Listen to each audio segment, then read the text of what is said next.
My name is Deepak Jain, and I'm the founder and CEO of Swych, and I'm going to talk about blockchain and crypto in cross-border payments. So cross-border payments happen to be a very hot topic in both the fintech industry as well as the blockchain community for the plain reason that the market size is really, really big. We're talking about $650 billion in 2018. About $31 billion are lost in transaction fees. Only 7% of cross-border payments are digital. Despite all of the growth in technology and the payment space, the process of sending somebody money in another country remains to be a fairly difficult proposition. You have high transaction costs. Most of the incumbents, like Western Union and MoneyGram, are still using agent locations and physical locations where you have to go to send money. We have even more fees if you want to get money sent very, very quickly. There are hosts of middlemen. And in short, there is still a lot to be desired in this space. If you take a look at a very simple problem, you want to send $100 to your friend in Singapore. Think about it. It's a very simple problem. But collectively, the industry has not found a very interesting solution for us. It's very easy for us to communicate with that person on WhatsApp or Facebook Messenger, send a picture, a video. But our options of sending him $100, whether it's a gift or payment for something, is not that easy. You have to know his bank account number, that's one option. You have to go to MoneyGram and send him a MoneyGram is another option, or something else. As another speaker talked about, the penetration of crypto is less than 1%. So we are far, far away from sending a crypto or Bitcoin or a portion of Bitcoin to that friend of yours. So this is the problem that we are trying to solve at Swych. We have built a solution that is based on creating the world's first global retailer network. Just a quick introduction, Swych has been around for 3 years in the US and 7 years in India.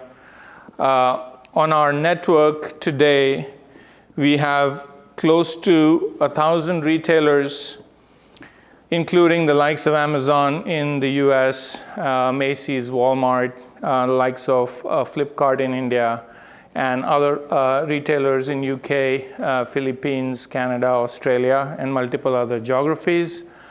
As a consumer, you can buy anything from a toilet paper roll to a vacation cruise on the Swych network. So really the way we do it is we have created a very simple way in which we can tokenize any value that you possess as a consumer, whether you have fiat, you have some crypto, you have points, maybe you have rebate from a merchant. You can tokenize that into a switchable gift, which is a token representing the value that you are trying to transact. And we create that instantly on the blockchain. And once you have this token, you can take that token and send it across on the Swych network using somebody's mobile phone number. And that particular recipient can take that token and switch it to a retailer virtual gift card of any type of retailer. So if it's an Amazon, you can switch it to an Amazon gift card. If you're wanting to buy coffee, you can switch it to a Starbucks gift card. If you're wanting to rent or book a hotel, you can switch to a gift card of hotels.com. If you are wanting to eat dinner, you can switch it to a gift card for Applebee's or Chipotle. So this is the idea behind the Swych network. It has the capability of solving a lot of different problems, which I'm going to talk about. But just a quick word on blockchain. Why we decide to use blockchain is inherently for two reasons. We wanted to create a network wherein we can have our own cryptocurrency that we can use to settle these transactions. A sender might be paying with points of his American airline miles, and the recipient might want to spend those on a coffee in Starbucks. So you need a currency to settle between those two different retailers using two different currencies. And it might be in two different countries. So we wanted to be able to create our own cryptocurrency to do that. And obviously the advantages of distributed ledger, transparency, the fact that all the transactions are person to person with no middlemen in between, made blockchain the right solution for us. So what are the problems we are trying to solve? There are several different use cases of the Swych token or the Swych gift. I'm going to talk about three of them, two in more detail. The loyalty redemption is a $100 billion market. This is the market where you have some sort of a point or miles that you have earned, and you want to spend them, and you want to be able to spend them anywhere globally. You have the cross-border payments market, which is $700 billion. And then in the middle, you have a opportunity to use a digital wallet to shop when you are traveling. In the old days, you used to have traveler's checks, but today when you travel, you really have your plastic Visa or MasterCards as your only option. But there is as proven by players like WeChat and Alipay, there is a huge potential for eliminating plastic in that shopping exercise when you are traveling. So those are the three main use cases that the Swych network is dealing with. So let's talk about the cross-border payments. So if you look at the money remittance or the cross-border money transfer problem that I stated at the beginning of my talk, you want to send somebody $100, and that person is in Singapore or in India. The current money remittance solution does not work because it requires the bank account information of that recipient. That might work if you're sending something to your parents or your sister, but when you are sending it to a friend or a teacher or a cousin or somebody that you only transact a few times, you're not going to ask for that person's bank account information. Also, there are a lot of social reasons for us to be celebrating with our friends, birthdays, anniversaries. Typical money remittance solutions do not cater to that. Utilizing blockchain on the Swych network in such a way that I can send $100 with my phone, and on the other end, in Singapore, he can get that $100 as a token that he can immediately switch to 150 Singapore dollars of value of Starbucks or Marks & Spencer or any other retailer in that market. Do that instantly without no fees and without any delay has the potential of disrupting a very huge market opportunity. So this is what we are building. We have already launched the service between US to India. We have over 150 retailers in India. You can today send a gift instantly to a friend in India, and they can switch to spend at over 150 retailers over in India. We are taking that same network and expanding it to a service between UK to India, Australia to India, Middle East to India, and also Philippines, China, and several other markets as receiving countries. So that's one use case. The second use case is around travel shopping. We have launched this service called TravelX Pay. TravelX is one of our customers and partners. TravelX, as you all know, is one of the largest foreign exchange providers in the world. WeChat is a platform here in which TravelX Pay is running. WeChat, if you all are familiar with, is a platform with 1 billion Chinese consumers. And every year, about 6 million Chinese consumers visit the US, and they spend about $5,000 each on shopping. That's about $30 billion spent by the Chinese consumers in the US marketplace. But their WeChat currency is not accepted in any other retailers. And they don't have Visa and MasterCards. So what do?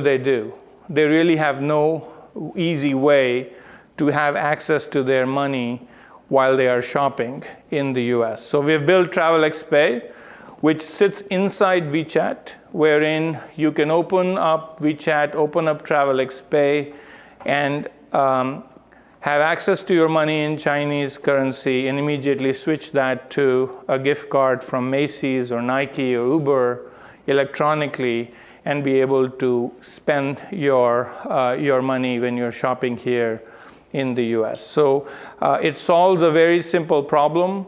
And again, utilizing blockchain and cryptocurrency in this space eliminates a lot of issues that would otherwise have taken place if we were relying on pure fiat and banking transfers. So that is two of the main use cases. I should also mention that we are also working on creating a tradable gift card asset that represents the inventory of gift cards from all of our merchants, and make that as a liquidity option for crypto exchanges. So people who have holdings of coins and tokens in crypto exchanges would be able to trade them for a gift card asset so that they can spend that money directly at retailers without waiting to first encash that money, wait a few days to go into their bank account and then withdraw that money and then spend it at a retailer. You can directly trade to a gift card asset on our network and then use that gift card asset from your mobile phone to pay at a retailer. So that's another application of the Swych network that we are working on. In summary, we are bringing a lot of modern technology to this area of cross-border payments. We are working on artificial intelligence, where we can actually integrate with platforms like Facebook Messenger and other social platforms and actually predict when might there be an opportunity to send a gift. We're also working on doing behavioral analytics of your shopping behaviors and your needs, and make your experiences better using a more data-intensive algorithms. And we're also looking at obviously expanding the role of blockchain and cryptocurrency in our network so that we can continue to keep this service completely free and disrupt the cross-border remittance space using the Swych network. So that's it from me, and really excited to share this story with you. We are going to be making some really interesting announcements about the launch of our cryptocurrency in the coming few weeks.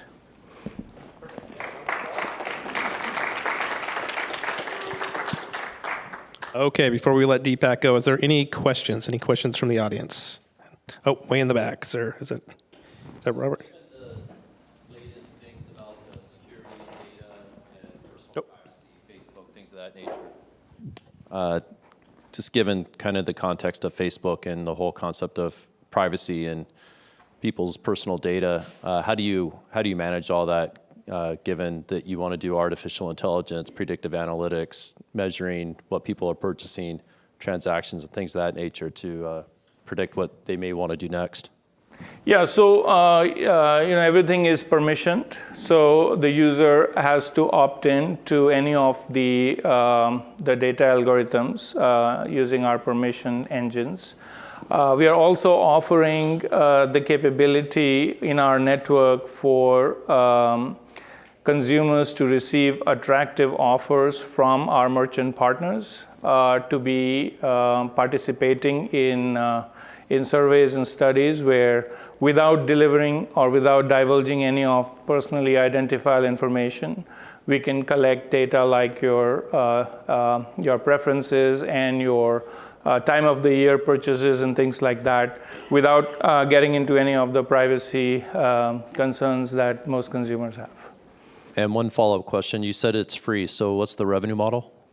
We are paid by the retailers to bring the sales to their stores as a affiliate. Any other questions? Okay, round of applause for Deepak. Perfect, thank you. Thank you.